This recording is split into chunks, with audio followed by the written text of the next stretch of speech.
In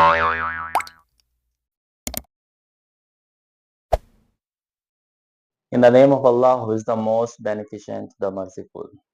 Dear viewers, Assalamu alaikum to all of you. Hopefully, you people are doing well, and I pray to Allah, may Allah always keep you happy and healthy. Dear viewers, मैं आप सब लोगों को एक दफ़ा फिर अपने YouTube channel study station पे वेलकम करता हूँ. And today we are going to discuss about a critic. आज हम मीडिया एंड कल्चरल स्टडीज के अंदर एक क्रिटिक को डिस्कस करने जा रहे हैं और इसने जिस वर्क के ऊपर क्रिटिसाइज किया वो बहुत ही फेमस मीन्स के एक कल्चर का, एक सकाफत का, एक रिलीजन का इसने रियल इमेज हमारे सामने रखा है थ्रू हिज क्रिटिसिज्म.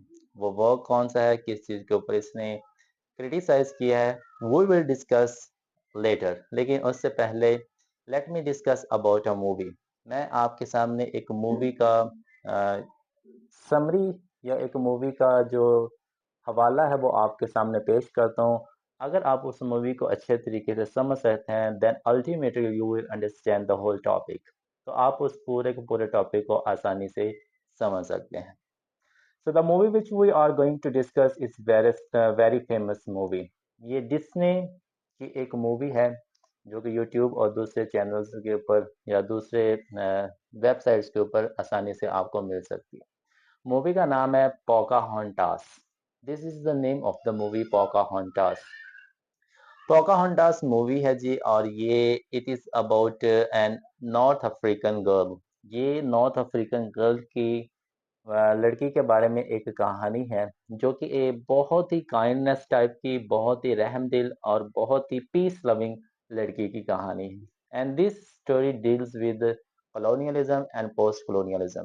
तो इस कहानी को, इस मूवी के बारे में जानने से पहले आपने इस एस्पेक्ट को जहन में रखना है कि this film deals with colonialism and post colonialism as well. ये क्या होते हैं, यू नो वेरी वेल, कि जब एक पावर वाली कंट्री दूसरी कंट्रीज के ऊपर अपना रूल करती है, उनके ऊपर हुकूमत करती है, जबरदस्ती उनके ऊपर कब्जा कर लेती है, तो वो कॉलोनियलिज्म कहलाता है. So keep in mind this aspect as well because this aspect will help you a lot to understand this movie, this story. So here we go. अब हम स्टार्ट करने जा रही इस मूवी की समरी आप कह लें या इस मूवी का जो थोड़ा सा हवाला है वो मैं आपके सामने पेश करता हूँ ताकि आपको जो टॉपिक है वो आसानी से अंडरस्टैंड कर सकें. And remember, it's my guarantee, अगर आपको ये मूवी समझ में आ जाती है then you will understand the whole topic as well. Movie start करने से पहले, मूवी के बारे में बताने से पहले एक चीज़ ज़हन में रखिएगा कि जो मैं आपके सामने स्टोरी रखूँगा ये पढ़ने के लिहाज से और होगी, देखने के लिहाज से और होगी, या किस भी एस्पेक्ट के अंदर आप इस मूवी को देखते हैं, पढ़ते हैं या सुनते हैं, हर एक लिहाज से ये अपना डिफरेंट व्यू देती है. मीन्स कि इसके अंदर इस चीज़ की वेरिएशन आती है क्योंकि लिखने वालों ने, बनाने वालों ने और सुनने वालों ने अपने अपने हिसाब से आप तक चीज़ें पहुंचाई जिसकी वजह से ये वेरिएशन इस मूवी के अंदर आती है. So जी खैर, I will try my best to make you understand about this movie. तो हम अपनी इस मूवी पोकाहोंटास का आगाज करते हैं. पोकाहोंटास मूवी का आगाज मीन्स कि ये जो बैकग्राउंड आपको बताई गई, इट विल टेल सदी की जो पहली डेकेड है 1607, इस एरिया, इस एज के बारे में ये मूवी आपको यानी कि ले जाएगी. एक बार जहन में रखिएगा, 15 सेंचुरी के बाद जो यूरोपियन लोग थे, यूरोपियन कंट्रीज थी, उन्होंने पूरी दुनिया के अंदर फैलना शुरू कर दिया था for the sake of colonization. जिस तरह ये लोग बरसगीर के अंदर भी आए थे 19 सेंचुरी के अंदर, इसी तरह दुनिया के हर एक कॉन्टिनेंट के अंदर ये गए थे उनके ऊपर हुकूमत करने के लिए, उनकी जगहों के ऊपर कब्जा करने के लिए और खुद रूल करने के लिए. They went on different continents for the sake of rule. तो इसी तरह से यूरोपियन जो लोग थे एक दफ़ा 17वीं सदी के आगाज में नॉर्थ अमेरिका की एक स्टेट है जिसको वर्जीनिया के नाम से जाना जाता है, तो ये वहाँ पे भी लोग गए थे. कैसे गए थे, कहाँ गए थे, किस तरह से गए थे, क्या हुआ, वो हम इस मूवी के अंदर डिस्कस करेंगे. क्या जी, let's discuss about the movie Pocahontas. Pocahontas जो मूवी है ये 1607 के एस्पेक्ट को, 16 से 7 की जो कंडीशन उनको जाहिर करती है. Pocahontas is the name of the girl as well. ये मूवी का नाम भी है और ये एक लड़की का भी नाम है. किस लड़की का नाम है? 1607 के अंदर नॉर्थ अमेरिका के अंदर एक स्टेट थी जिसका नाम वर्जीनिया था. In Virginia there were 26 plus tribes who were living over there. 26 से ज़ायद कबीले वर्जीनिया के अंदर उस वक़्त रह रहे थे। Among those 26 plus tribes, there was only one tribe that was so much famous, and that was Powhatan. Powhatan was the tribe that was known as the major one. Powhatan उस वक़्त जो कबीला था वो सबसे ज़्यादा मशहूर समझा जाता था, सबसे ज़्यादा बड़ा कबीला समझा जाता था। कबीला होने की वजह से this tribe had a leader, इस ट्राइब का एक लीडर था। उस लीडर की जो बेटी होती है उसका नाम पोकाहोंटास होता है, याद रखिएगा।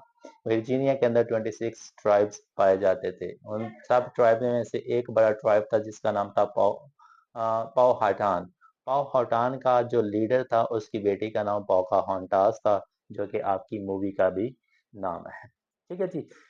1607 के अंदर पोकाहोंटास की जो एज होती है वो जस्ट 12 ईयर्स होती है, and she had a brother as well at that time, और उस वक्त इसका एक भाई भी हुआ करता था। होता क्या जी, one day Pocahontas was sitting on a mountain and she was visiting the natural beauty. ये एक दफा एक पहाड़ के ऊपर बैठी होती है और अपने इर्द गिर्द का जो ब्यूटी लैंडस्केप्स होते हैं उनका जायजा ले रही होती है। And suddenly she saw a ship is coming. तो ये देखती है पानी के अंदर कि इनकी तरफ ना एक शिप, एक बहरी जहाज आ रहा है। अब ये शिप को देखे ना बड़ी खुश हो जाती है, and she came back to her house, और अपने फादर को मीन्स के लीडर को और अपने ब्रदर को बताती है कि some Europeans in a ship they are coming, कि कुछ अंग्रेज लोग हैं जो एक बहरी जहाज के ऊपर हमारे इस इलाके वर्जीनिया की तरफ आ रहे हैं। जब उसका फादर, उसका भाई इस न्यूज़ को, इस खबर को सुनता है तो वो बहुत ज़्यादा परेशान हो जाते हैं, बिकॉज दे नो कि what is going to happen, कि उनके साथ क्या होने जा रहा है। We are the black one and they are the white one, और जो ब्लैक हैं उनके ऊपर वाइट लोग हुकूमत करने के लिए आ रहे हैं। So they were trying to save their lives, they were trying to save their lands, they were trying to save their each and everything। तो वो अपनी हर एक चीज़ की हिफाजत करने की कोशिश करना शुरू हो गए। लेकिन जो एक चीज़ जहन के अंदर कॉन्सेप्ट बना होता है, चाहे तादाद में वो कम हो या ज़्यादा हो, सामने वाले आप जहनी तौर पे गुलामी को तस्लीम कर लेते हैं तो हू केयर्स, कोई भी चीज़ आपके लिए फिर माने नहीं रखती। तो ज़हनी तौर पे वो उस वक़्त गुलाम बन चुके थे कि अंग्रेज़ आ चुके हैं, स्लेव लोग आ चुके हैं, तो अल्टीमेटली वो हमारे ऊपर रूल करना शुरू कर देंगे। ठीक है जी, वो जो बहरी जहाज़ था वो आ चुका था। In that ship there were 108 people. उस शिप के ऊपर 108 लोग थे, और एक 808 लोगों का एक लीडर था जिसका नाम था captain John Smith. This man was the leader and he was red heard. इसके जो बाल थे वो सुर्ख थे, और ये इस पूरे क्रू का या इस शिप का या यहाँ जो लोग आए थे 108, उन सब का लीडर था। इन्होंने एक जगह ढूंढी, जो जगह ढूंढी वो इन्होंने they find out the place such as पेनिसियोला।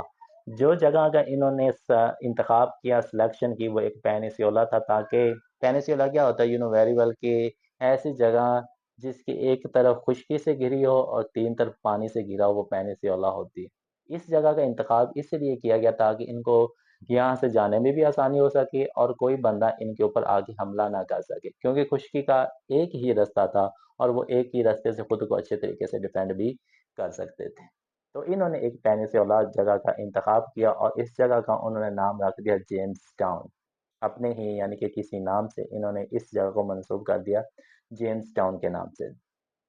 अब इनको ये जगह बहुत ज़्यादा पसंद आई थी, because the land was lush and the water was too much over there.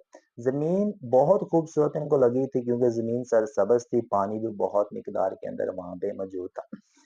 But with the passage of time, soon they realized the land is marshy and the water is muddy and salty. जल्द ही इनको पता चल गया कि यहाँ की जो ज़मीन है वो मार्शी टाइप है। मार्शी कहते हैं दलदली टाइप। यहाँ की जो वर्जीनिया की जगह है वो दलदली टाइप है, और यहाँ का जो पानी है वो नमकीन भी है और उसके अंदर मिट्टी भी पाई जाती है। तो इनकी जो प्लानिंग थी वो टोटली तौर पे रायगा जा चुकी थी। जो ये मंसूबा बना के आए थे कि यहाँ पे ये करेंगे वो करेंगे, वैसा कुछ भी नहीं हुआ। जो कुछ भी अपने साथ लाए थे सच एज फूड, जो उनका खाना था वो आहिस्ता आहिस्ता वक्त के साथ ख़त्म होना शुरू हो चुका था, क्योंकि ये वहाँ पे जाके फार्मिंग भी नहीं कर सकते थे, क्योंकि जो जगह थी वो दलदली टाइप थी और पानी जो था वो साल्टी टाइप था। वक्त गुजरता गया जी, खाने की कमी आ गई। दलदली पानी होने की वजह से यहाँ पे मॉस्कीटो की एक बीमारी आ गई, जिस तरह हमारे यहाँ मच्छरों की डेंगू नुमा बीमारी आती है तो वहाँ पे भी इसी तरह की बीमारी आ चुकी थी जिसकी वजह से बहुत से लोगों की डेथ हुई। When they came they were 108। तो इस बीमारी के बाद मीन्स के भूख से कुछ लोग मार गए, कुछ इस बीमारी से मर गए, तो जो बाकी के लोग थे दे वर रिमेन 38 लोग बाकी रह चुके थे। जो लीडर था कैप्टन जेम्स स्मिथ वो अभी तक जिंदा था and they tried to find out a way. तो वो क्या करता था, अपनी जो चीज़ें उनकी बिलोंगिंग के अंदर थी, जो भी इनके पास मौजूद था, वो नेटिव लोगों को वो चीज़ें पेश करते और उसके बदले में खाने के लिए कुछ चीज़ें ले लेते। मीन्स कि इनके पास फॉर एग्जांपल कुछ वेपन्स होते तो वेपन्स अपने उनको दे देते और खाने पीने की चीज़ें उनसे ले लेते। ये चीज़ दे दी, वो चीज़ दे दी और इसके बदले में ट्रेड करके कुछ चीज़ें उनसे खाने पीने की लेते लेते और अपना गुजारा वगैरह करते रहते थे। यहाँ पे आपके ज़हन में एक क्वेश्चन भी आ रहा होगा कि अगर इस तरह की उनकी कंडीशन हो चुकी थी, तो ये उनको जो चाहिए तो वो वापस चले जाना चाहिए था। लेकिन एट द एंड आप इस चीज़ को समझ सकेंगे कि ये स्टोरी किस लिए लिखी गई, किस एस्पेक्ट के अंदर लिखी। तो आपके जो क्वेश्चंस इस तरह के होंगे, वो उनके आंसर आप खुद ही इस चीज़ के ढूँढ सकते हैं। ठीक है जी? तो इसी तरह से स्टोरी चलती रही थी। They settled a boundary as well. उन्होंने अपनी एक हद भी बना ली थी कि नेटिव लोग इस साइड पे रहेंगे और जो यूरोपियंस हैं, इंग्लैंड वाले अंग्रेज़ लोग हैं, वो इस साइड पे रहेंगे। तो एक दफ़ा क्या होता है, भूख बहुत ज़्यादा हो जाती है, मरना शुरू हो जाता है, तो जो इनका कैप्टन होता है, कैप्टन जेम्स स्मिथ, जो इन्होंने एक हदबंदी बनाई होती है, उस हदबंदी को क्रॉस करके नेटिव लोगों की जो सरज़मीन है, शिकार करने के लिए उनकी जगह के अंदर दाखिल हो जाता है। सून दे कैप्चर्ड हिम। ये उनको पकड़ लेते हैं और अपने ट्राइब के अंदर कैप्टन जेम्स को ले जाते हैं।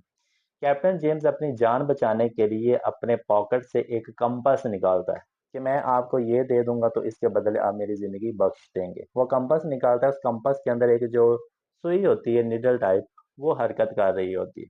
जैसे ही वो हरकत करती है, वो जो लीडर होता है, he considered him that this is a magic, कि इसके अंदर किसी किस्म का जादू है जिसकी वजह से ये इस तरह से हरकत कर रही है। तो वो बहुत ज़्यादा खौफज़दा हो जाता है और इसको मारने के लिए रेडी हो जाता है। यहाँ पे पोकाहोंटास ये सारा मामला देख रही होती है, मीन्स के उस लीडर की बेटी, एंड शी रिक्वेस्ट के आप इसको ना मारो, ये अंग्रेज है, अच्छे हैं, तो हमें ये नुकसान नहीं पहुंचा रहे। तो वो यार कि हम भाई इनको नुकसान पहुंचे, तो अपनी बेटी के कहने पे वो उस अंग्रेज को वहां से जाने देता है। सर जेम्स जो जॉन स्मिथ होता है, वो इस बच्ची की काइंडनेस, 12 साल लड़की की काइंडनेस देख के बहुत ज्यादा खुश होता है। Means he become so much impressed by that girl. और जब वो वापस आ जाता है तो अपने जो लोग होते हैं उनको उस लड़की की ट्रेड्स के बारे में, उस लड़की की ब्यूटी के बारे में और डिफरेंट एस्पेक्ट के बारे में, उस लड़के के बारे में बताना शुरू कर देता है। खैर जिस तरह वक्त गुजरता गया, तो एक दफ़ा फिर इसको कैप्चर कर लिया गया, मीन्स के निगोशिएशन करने के लिए कि भाई ये मामलात किस वक्त तक चलते रहेंगे, हम निगोशिएशन कर लेते हैं। तो जो powhatan का जो लीडर है वो जॉन स्मिथ को अपने पास बुलाता है ताकि निगोशिएशन की जा सके। निगोशिएशन तो खैर उन्होंने नहीं करनी थी, इसके पीछे एक ट्रिक था ताकि वो कैप्टन को मार देंगे और बाकी के लोग खुद ही डर जाएंगे। क्या जी, जब निगोशिएशन स्टार्ट हुई तो जो पोकाहोंटास है वो जॉन स्मिथ को पहले ही बता देती है कि आज रात मेरे बाबा लोग, मेरे फादर लोग तुम्हें यहाँ पे रखेंगे और रात को तुम्हें वो मार देंगे। मीन्स की जो प्लानिंग होती है, ट्रिक होता है उनका, पोकाहोंटास उस अंग्रेज को पहले ही बता देती है। जो अंग्रेज जॉन स्मिथ होता है वो एक दफ़ा फिर बहुत ज़्यादा इम्प्रेस होता है। इम्प्रेस होने के बाद रात के वक्त, रात होने से पहले ही वो उस जगह से चला जाता है। वो सीधा जेम्स टाउन ही जाता। Instead he went back to England. अपनी जो नेटिव लैंड होती है वो वहां पे चला जाता है। वहां पे जाके इस लड़के के बारे में सबको ना बताना शुरू कर देता है। जब अगले दिन लीडर को सब कुछ पता चलता है, सो ही डिक्लेयर्ड अ वॉर। तो वो एक जंग का आगाज कर देता है कि अब हमारे दरमियान और यानी कि इन यूरोपियन के दरमियान एक जंग होगी, एक वॉर होगी।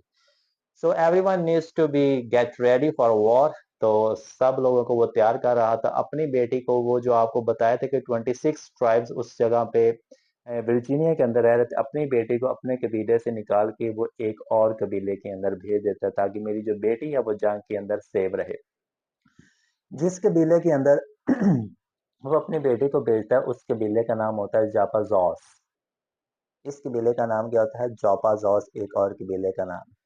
इस कबीले का एक किंग होता है, एक क्वीन होती है। जैसे ही पोकाहोंटास उनके कबीले के अंदर जाती है, शी सॉ अ इंग्लिशमैन। तो उस कबीले के अंदर भी एक अंग्रेज बैठा होता है जो इस कबीले के किंग और क्वीन का बहुत अच्छा दोस्त बन चुका होता है। और उस अंग्रेज का नाम होता है कैप्टन सैमुअल ऑर्गल। ये उस कैप्टन का नाम होता है, उस अंग्रेज का नाम होता है। कैरी जैसी पोकाहोंटास उनके ट्राइब के अंदर जाती है, वो जो अंग्रेज इनका दोस्त बना होता है वो अपने शिप के अंदर वापस आ जाता है। और यहाँ के जो लीडर होते हैं मीन्स के किंग और क्वीन, दे इन्फॉर्म्ड पोकाहोंटास के ये जो बंदा यहाँ पे आया था, दे गेव अस इनविटेशन। तो हमने इनकी जगह जेम्स टाउन को विजिट करना, जो कि बहुत ही खूबसूरत है, ये लोग भी बहुत प्यारे बहुत अच्छे, तो हमने उनकी जगह को विजिट करना है। Basically behind this that was a trick. एक वो जो अंग्रेज था वो ट्रिक खेल के गया था ताकि किसी तरह जो इस लीडर की बेटी है वो हमारे पास आ जाए। तो वो जो उस ट्राइब के किंग और क्वीन होते हैं वो पोकाहांटास को लेके जेम्स टाउन चले जाते हैं, और उस लड़की को पोकाहांटास को अंग्रेजों के हवाले करके वापस आ जाता है। बदले में they get a gold cattle and coloured beads. दो चीजें इनको उस काम करने के बदले मिलती हैं, एक गोल्डन की कीटल कैटल मिलती है और कुछ कलर्ड बीड्स मिलते हैं ताकि वो उस लीडर की जो बेटी है उनको उनके हवाले कर सके। अब आ चुकी थी पोकाहांटास, जेम्स टाउन अंग्रेजों के हवाले में थी, तो उन्होंने इन्फॉर्म किया कि अगर जंग की तो हम आपकी बेटी के साथ इस तरह का सलूक करेंगे। खैर जी, जंग तो नहीं होती, लेकिन बदले बदले में मीन्स के वो यके बाद दीगर यही ऑर्डर करते रहते हैं कि अगर तुम अपनी बेटी की जिंदगी बचाना चाहते हो, so you need to return our people, you need to return our weapons, you need to give us food. तो ये कुछ चीजें जो तुम्हें हमें इसके बदले में देनी होगी, अदरवाइज हम तुम्हारी बेटी को मार देंगे। किंग जो था, लीडर जो था पॉवहटान ट्राइब का, वो बहुत ही एक मर्द टाइप बंदा था। ही सेड कि मुझे मेरी बेटी की परवाह नहीं है, for me my tribe is everything. तो मैं अपनी बेटी के बदले में अपने इस कबीले का समझौता किसी भी सूरत नहीं करूंगा। खैर जिसी तरह वक्त गुजरता गया, 1 साल गुजरा, 2 साल गुजरे, 3 साल गुजरे, इट्स बीन ऑलमोस्ट 7 ईयर्स, 7 साल गुजर चुके थे। 1614 का दौर आ चुका था। 7 साल पोकाहोंटास को जेम्स टाउन उन अंग्रेजों के अंदर रहते हुए हो चुके थे। पोकाहोंटास उस वक्त तक एक क्रिश्चियन बन चुकी थी, and she change her name. आज ने अपना नाम पोकाहोंटास से रबीका रख लिया था। 7 साल के बाद रबीका एक बंदे से शादी भी कर लेती जिसका नाम जॉन रॉल्फ होता है। और जब इसकी शादी होती है, इस चीज़ का इनविटेशन इसके ट्राइब के अंदर ही भेजा जाता है, और दोनों ट्राइब इस चीज़ पे एग्री हो जाते हैं कि आज से हमारे दरमियान पीस होगा, there is no war, no conflict, no battle between us. तो दोनों ट्राइब इस चीज़ पे मुतफिक हो जाते हैं। 1 साल के बाद नया 1615 रेबिका या पोकाहोंटास के यहाँ एक बच्चे की पैदाइश होती है जिसका नाम थॉमस रखा जाता है।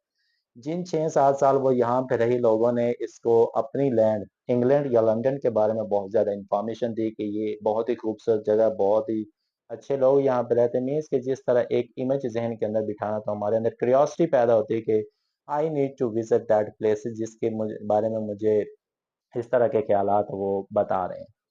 तो 1616 के अंदर ये जो शिप यहाँ पे आया होता है, जो लोग यहाँ पे आए होते हैं, वो वापस अपने हवाई जगह पे इंग्लैंड के अंदर, लंदन के अंदर वापस आ जाते हैं। 1616 के अंदर जब रेबिका या पोकाहोंटास इंग्लैंड आती है, so she saw the beauty.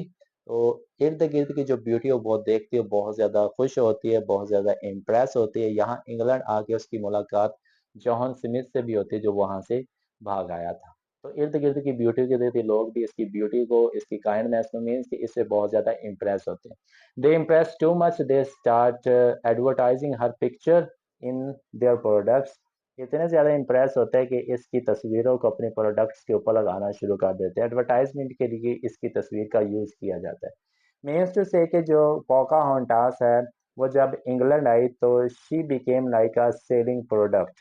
तो इसका जो हाल किया गया था वो एक सौदा करने वाली, एक चीज़ बेचने वाली के तौर पे इसका यूज़ किया गया था।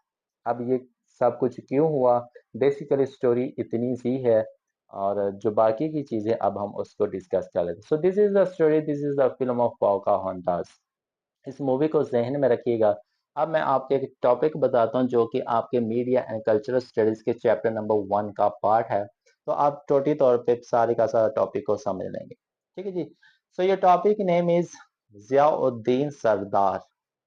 This is the critic. This is the name of the writer. Ziauddin Sardar. Next जो वर्ड है वो है Disney. Ziauddin Sardar Disney, Disney's Pocahontas victimization. So this is the name of the topic. Ziauddin Sardar Disney's Pocahontas victimisation. अब हमारे पास basically चार words आ चुके हैं, Ziauddin Sardar, Disney, Pocahontas and victimisation. इन चारों वर्ड्स का आपको पता चल जाएगा तो पूरा का पूरा टॉपिक आपके सामने क्लियर हो जाएगा। जियाउद्दीन सरदार, पहले जियाउद्दीन सरदार के बारे में समझते जी। Ziauddin Sardar is basically a British Pakistani. ये एक बरतानवी निषाद पाकिस्तानी बंदा है और इसकी जो पैदाइश हुई थी पाकिस्तान के अंदर हुई थी इन 1951 एंड इज स्टिल अलाइव। और जो इसकी परवरिश हुई थी वो टोटली तौर पे लंदन के अंदर हुई थी।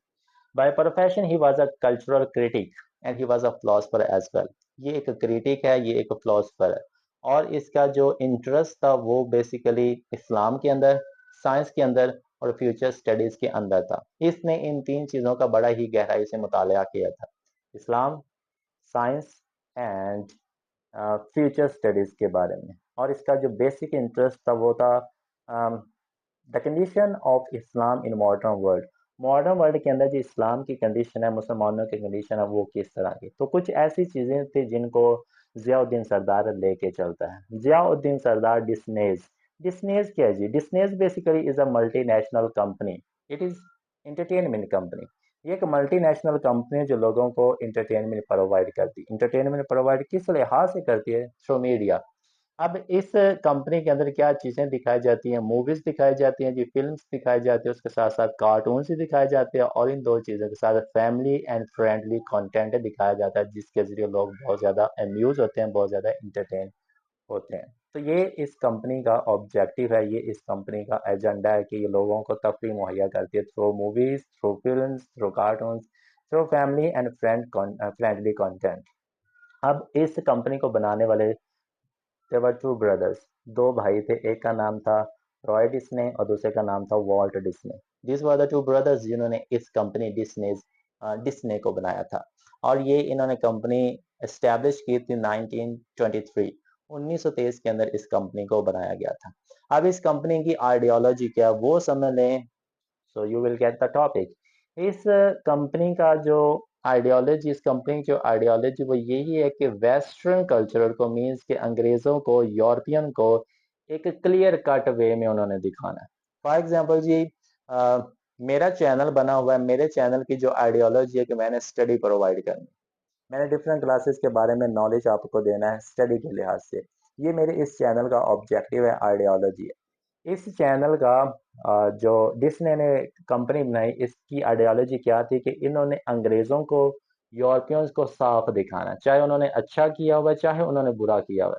अच्छा किया हो तो वो वैसे दिखा देंगे, बुरा किया है तो वो उसका रुख बदल के हमारे सामने रख देंगे थ्रू मीडिया।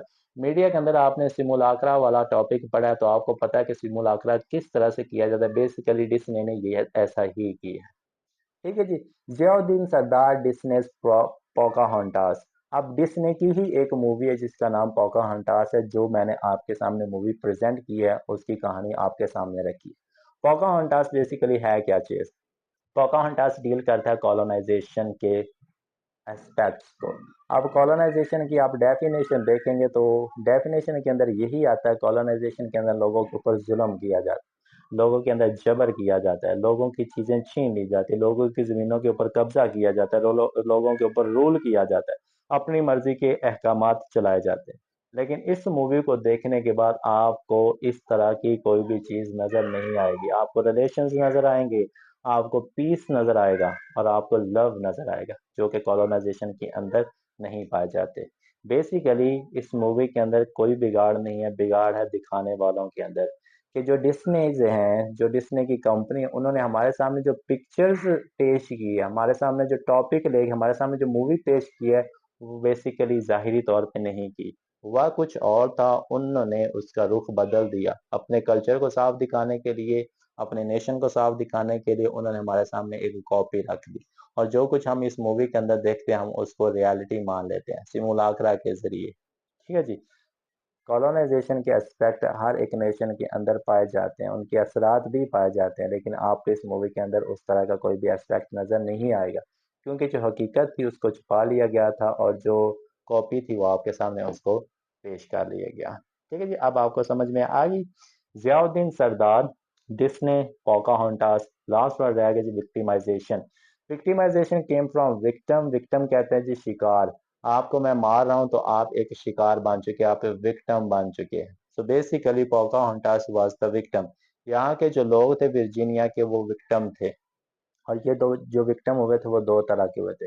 पोकाहोंटास दो तरह के विक्टिमाइजेशन को डील करती है। Number one, historical distorted. Historical कहते हैं तारीख को, डिस्टॉर्टेड कहते हैं बिगाड़, तारीख के अंदर बिगाड़ किया गया था। कॉलोनाइजेशन के अंदर एस्पेक्ट पाए जाते हैं, जुल्म किया जाता है, ज्यादती की जाती है, ज़मीनों के ऊपर कब्जा किया जाता है। लेकिन इस मूवी के अंदर आपको कोई भी ऐसा एस्पेक्ट नज़र नहीं आएगा जिसकी वजह से जो हिस्ट्री थी उसको क्या कर दिया गया, डिस्टॉर्ट कर दिया गया। ये एक विक्टिमाइजेशन है। Victimisation number two, cultural commodification. Commodification क्या होता है, for the sake of benefit. जब आप किसी चीज़ का फ़ायदा लेने के लिए दूसरों को प्रेजेंट करते हैं अपने थ्रू पिक्चर्स, थ्रू प्रोडक्ट या थ्रू एडवर्टाइजमेंट, तो वो कमोडिफिकेशन होती है। कोई भी चीज़ हासिल करने के लिए, फ़ायदा, दौलत, पैसा हासिल करने के लिए जब आप दूसरों को as a picture, as a painting, as advertisement use करते हैं तो वो कमोडिफिकेशन बनता है। मूवी के अंदर लास्ट एस्पेक्ट आप देखें तो आपको पोकाहोंटास इसी तरह से नजर आएगी। उसका कल्चर और था, मीन्स के किसी और रिलीजन की थी, लेकिन फेमस बहुत ज़्यादा थी जिसकी वजह से लोगों ने उसकी पिक्चर को अपने प्रोडक्ट्स, अपनी बुक्स, अपनी मैगजीन्स, अपने न्यूज़पेपर्स या कोई भी किस्म की उन्होंने एडवर्टाइजमेंट करनी होती तो उसके ऊपर वो उसकी पिक्चर लगा देते, जिसकी वजह से वो सेल बहुत ज़्यादा होती है और उनको बेनिफिट्स भी मिलते थे।